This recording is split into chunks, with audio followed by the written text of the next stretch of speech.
Lectura del Santo Evangelio según San Lucas. Un sábado en que Jesús atravesaba unos sembrados, sus discípulos arrancaban espigas y frotándolas entre las manos las comían.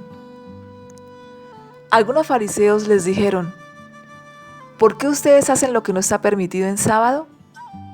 Jesús les respondió: ¿ni siquiera han leído lo que hizo David cuando él y sus compañeros tuvieron hambre?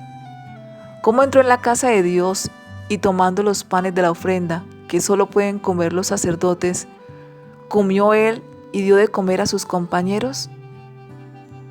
Después les dijo: el Hijo del Hombre es dueño del sábado. Palabra del Señor. Santo día.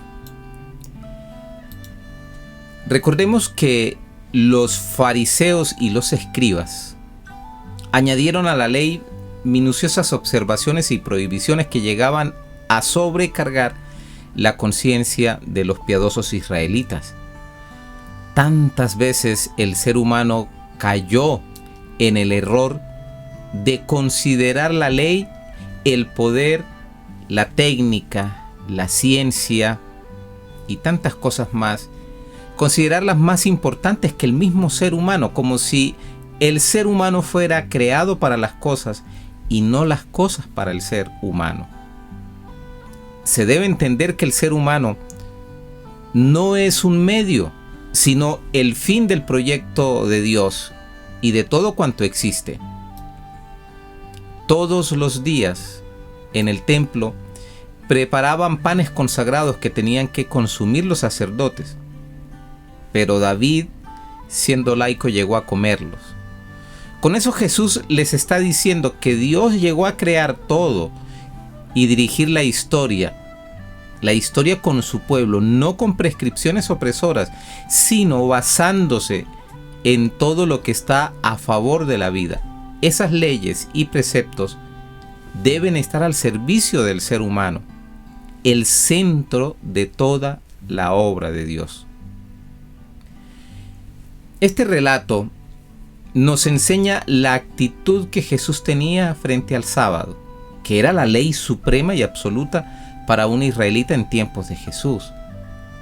El día en que el mismo Dios descansó, y entonces los israelitas debían asumir como el día de absoluto reposo. Jesús les muestra que Dios es el absoluto, no la norma. El objetivo de Dios es la salvación del ser humano, por encima de cualquier norma o ley que impida la acción de Dios para lograr dicha salvación. Por eso mismo, realiza el milagro en día sábado, mostrando hacia dónde se debe dirigir lo más importante. El sábado se instituyó al servicio del hombre, y no el hombre para el sábado. Aparentemente, no era urgente curar en sábado. De igual modo lo hizo, logrando la oposición violenta del orden religioso establecido en la época, particularmente en relación a los fariseos.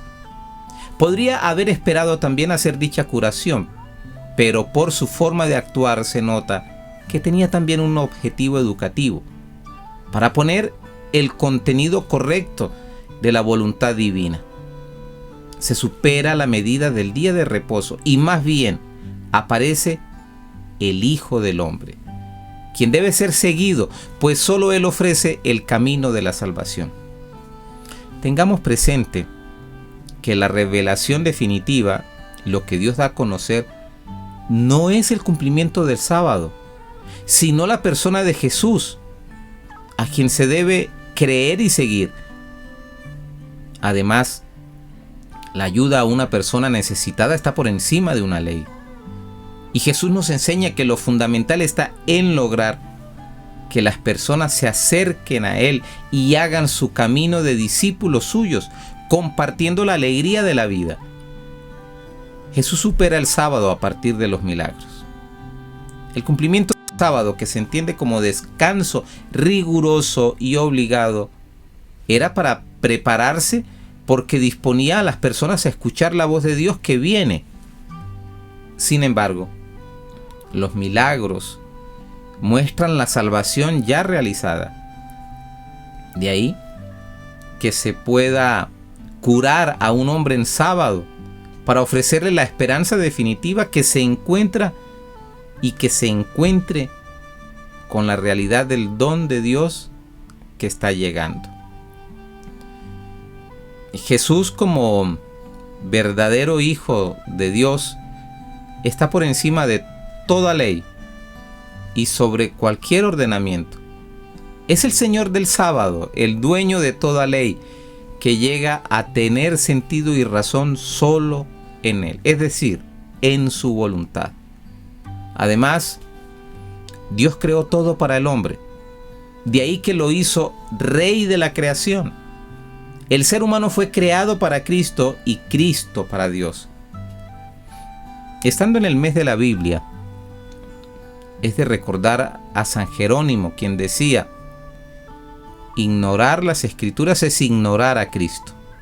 Empapémonos de las Sagradas Escrituras y dejemos que Dios nos hable para entender cada vez mejor su divina voluntad. La palabra de Dios puede llegar a nosotros en todo momento, en el menos pensado, en cualquier suceso o acontecimiento, en cualquier circunstancia de tu vida trivial que pueda aparecer. Es decir, siempre está a tu alcance, disponible para ti. Nos llega de la manera más oportuna para cada uno de nosotros. Preguntémonos si apreciamos de verdad la palabra de Dios, si somos dóciles a recibir sus enseñanzas y sobre todo llevarlas a práctica. Jesús ya nos dijo que su alimento era hacer la voluntad del Padre. Mi alimento es hacer la voluntad de aquel que me envió, dijo Jesús.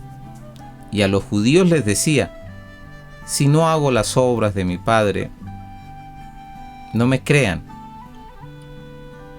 Pero si las hago, aunque no me crean a mí, crean en las obras.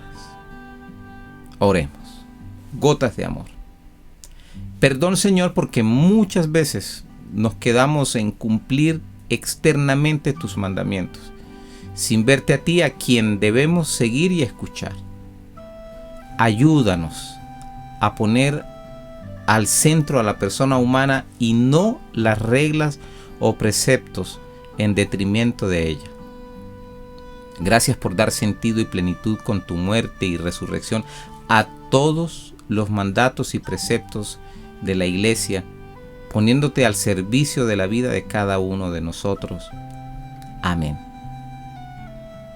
Viva María, misionando con amor, un paso al día, un camino de fe.